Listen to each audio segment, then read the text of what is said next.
weather update ng bayan. Maasahan anumang panahon.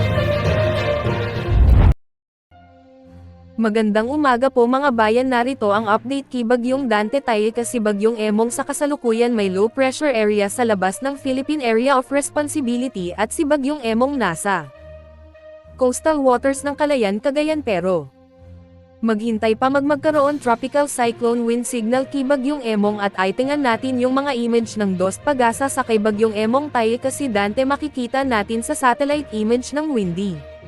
At Dos Pagasa at makita na naka-blue ay habagat sa loob ng Philippine Area of Responsibility at ang mga paaralan ng Albay ng Pulangi suspendido ang klase at ito ang update natin sa weather update ng bayan.